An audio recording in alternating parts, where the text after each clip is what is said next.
Hey guys, RagingRaptor here. We are already in queue. We are already in for 5 minutes already in the queue. We just flew out of it because the Sandbox server is totally underfunded and no one wants to play this shit because you have to actually grind for your shit. And there's a very not good, how should I say, environment to test. But whatever. RagingRaptor here. We are trying to do live gameplay right here. And you can see we already went out because maximum time in queue happened. Anyway, we are right now in the Foch B, which has a clip potential of 3,200, and by God, thank you very much, we actually got a game. Awesome. So, I wanted to already say, I want to try and maybe get 2 games in this live gameplay. Depends how long the queue will be for the other tank. But yes, I already tried to record, and I kind of raged because I flew out of the queue because it took too long. That is really unfortunate. But yeah, right now what I've noticed on the test server is that, by goodness gracious, IS-7 is completely overpowered. Because it has an incredible strong turret, and if you know what you're doing, you're basically immune to standard rounds. However, this tank has pretty decent penetration rate, and he deals 670 alpha. This is a big problem in my opinion, because right now on the live server the IS-7 has 490 alpha, meaning, for example, it can 2-shot, if it gets lucky, a Rheinmetall Borsig Waffentrigger, the tier 8 French TD, which has 1000 hit points, etc, etc. The French TD now has 1250 hit points. However, the IS-7 got now 670 alpha, so we now have world of 2 shots, basically. Because 670 times 2 is 1340, if I'm not mistaken by my tired brain. But yeah, we'll see what we can do. And one thing I noticed, and I think you will probably agree with me, the biggest problem in World of Tanks at the moment is lack of weak spots, right? This is a big problem. Or don't you agree? I think you agree with me, right? The lack of weak spots is really unfortunate and really unfun to play against. Oh yeah, look at that. We get an 800 damage roll. And as soon as the IS-7 is doing a decent job at side scraping, we most likely have no chances whatsoever to penetrate him. And that is unfortunate, because that really kills fun. I have to really watch out because of the 263, that we don't hit him. We got already 2 decent shots in. We did 1026 damage, which is slightly below our average, but it's not too bad in my opinion. Yeah, I really have to look what we are doing, because our accuracy is really not that good most of the time. As you can see, we just hit ours. In theory, we should have been able to penetrate there, but I'm not entirely sure. If we would hit, obviously, that's like one of the biggest issues. Let's be honest there. Yeah, I'm just going to reload. We might I'm not sure if we're going to lose this round or not. Yeah, but to put my thought back into perspective, one of the biggest troubles I think is at the moment that World of Tanks, with this iteration, just immediately turned into a world of 2 shots, basically. Or a lot of tanks are now 2-shottable. Even a lot of tanks are 1-shottable, and we shouldn't forget about that the Jackpan 700, it's not on the live server yet. It's not on the Sandbox server yet. For FV is not yet on this live server, on the Sandbox server. Meaning that we do not know what exactly is going to happen to those vehicles. Like, we do not know how much alpha they will do. We do not know if they're going to cleanly 1-shot most tier 8 tanks. Okay, let's see if we can clip the IS-7.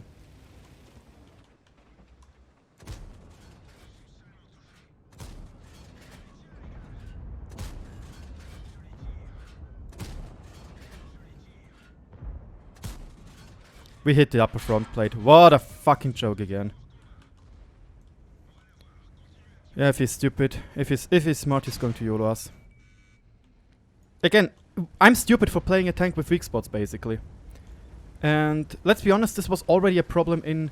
This is why we have this gold ammunition apocalypse. Lack of weak spots. And right now I'm playing a tank with weak spots and I get incredibly hard fucked for that. And this should not be it. Just because you play with weak spots shouldn't make you very, very weak.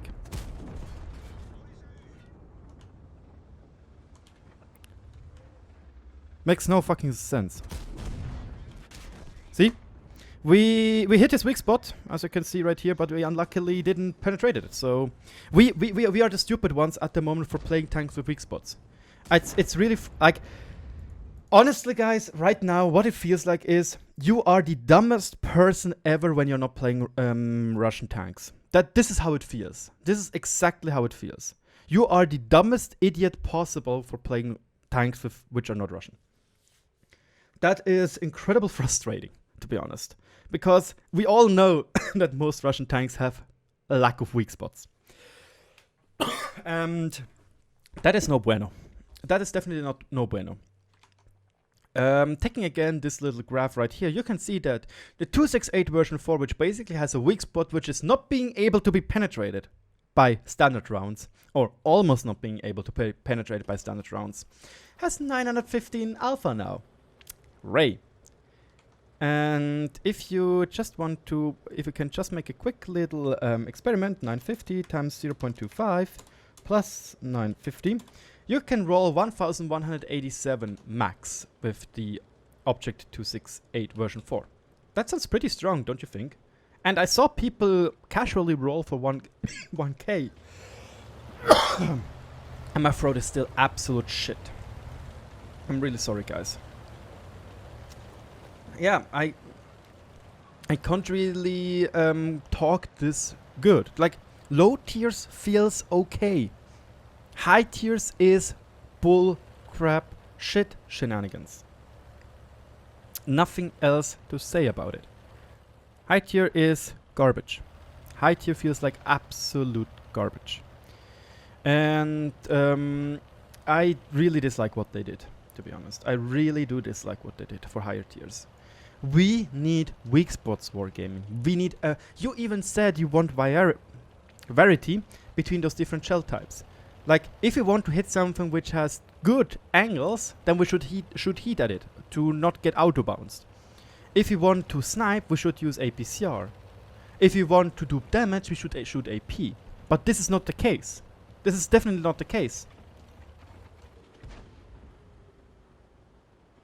Obviously, the battle toast is impressively all in my face.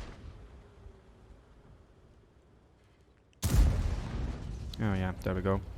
We are really unlucky, guys. I'm sorry that you have to see such bad gameplay, but I can't influence it, basically. I can just influence it by my skill. And we all know that RNG is greater than skill at this game. And this is also one of the biggest troubles I have with this change, or with this update. The higher the alpha is, the higher the range of damage you can do is. And again, this negates player skill, basically, because if you're unlucky, you can get one shot by a Rheinmetall Borsig Waffenträger when you're playing a tier 8 TD. Great, right? Has to be very, very fun for everybody. Fun for the whole family. This is something which I really do dislike. Like, this game should also be partly skill. It should not be just, oh look, I got lucky, you didn't. Rip you. Oh look, I can one-shot you now because, yeah, I got lucky. Rip you. Fun and engaging counterplay.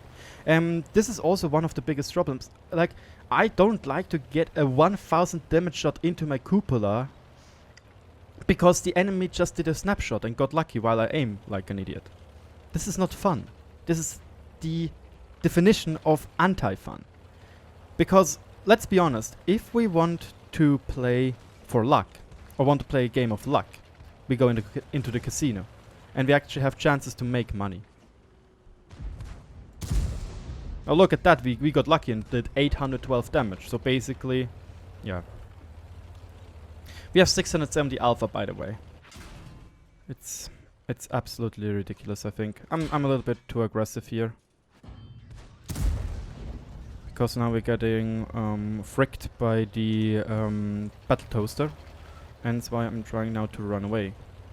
Again, come on, don't recheck me, man. Thanks for shooting so badly, though. Or getting so bad RNG, obviously. That is awesome. I like it. Oh, we'll see. Maybe the AMX is able to spot him. No, it doesn't. Shit. Shoot.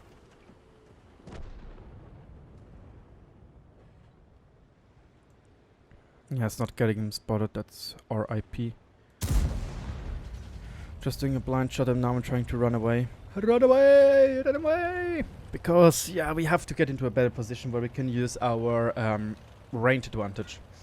I'm playing the shooter Emil because I want to get my hands on the Gorilla, because we all, like, you probably know that I like the Gorilla 15. I'm probably one... I still love to play this tank even though they gutted this tank, and it's one of the few tier 10 tanks I have a free gun marks on it. So hence why I also want to get the Gorilla 15. I first went with the... what's it called? With the Foch because I was absolutely amazed by its damage potential in a clip. Hence why I went for the Foch first. Again though, like, if I have to summarize the Sandbox server in one sentence... Ah, shit me. Yeah, we are now getting clipped by this guy. Depends if we won... maybe if we're lucky. He can't one-shot us? I don't know. I don't know. Okay, back to my thought. If we can summarize it in one sentence, it is more RNG. And this is 100% not what we need. I'm going to try and put something up when it comes to what exactly... Okay, let's do it like this as well. What exactly I want to see. Like, I will take some time for that. I don't know how effective I will be. But we are going... I'm going to do that for you guys. I'm going to really put my mind into it, how we could make two variants. One which is just kind of changing the shells types, and another one where I completely want to put in a new mechanic, or rather completely rework all the shells, because we should see this Sandbox server as a long-term solution. What is going to happen here can be a long-term solution. I'm probably really stupid for crossing like this, and probably get spotted by the 12th and he's going to clip me to dead. He's probably going... Thanatos, okay, I thought he was Thanos. So he would snap me out of existence. What is the HP of the KB1S on life servers? Not sure. Like... Yeah, damn it. We missed. We are most likely also spotted by that shot.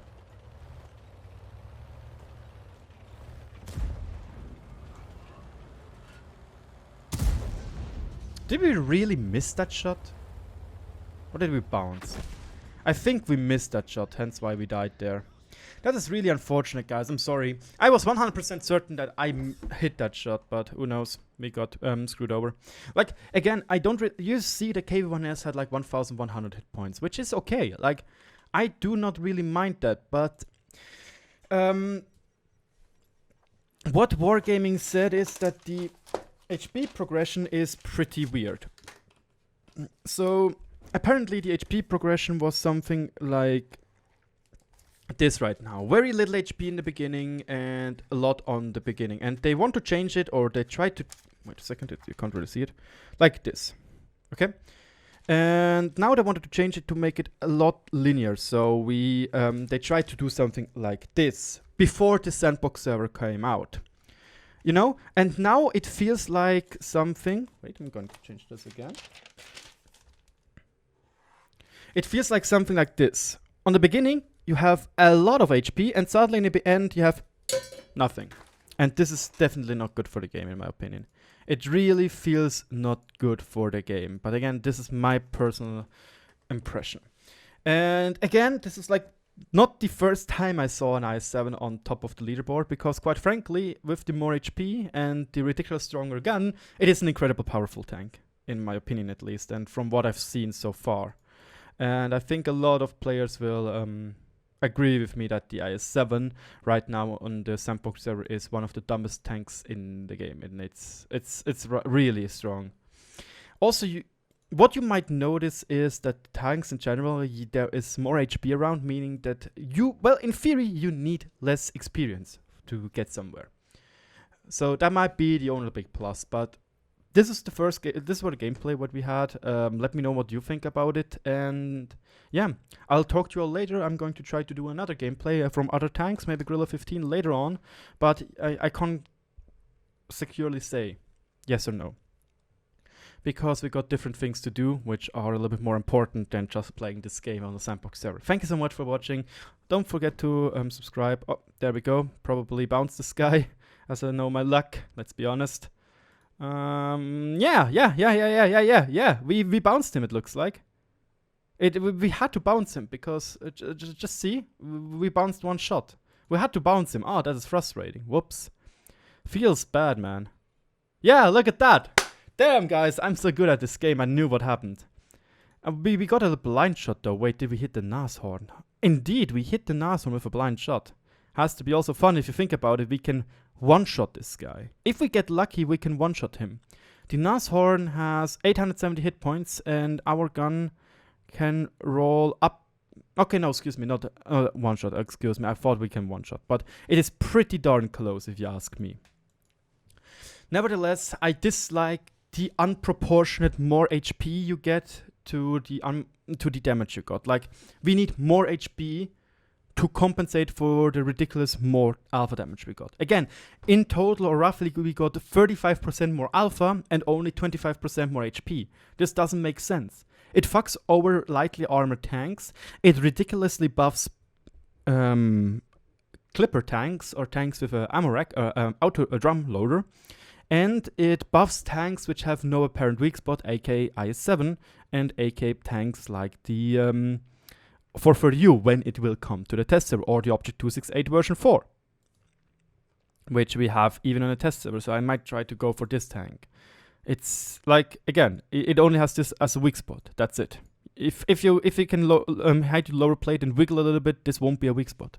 So the 268 version 4 looks incredible strong. Anyway, this was RagingRaptor. Let me know in the comment section below what tanks you might want to see next. I'd still try. I can't promise anything because it takes a lot of time. Thank you so much, and I'll talk to you all later. Bye bye.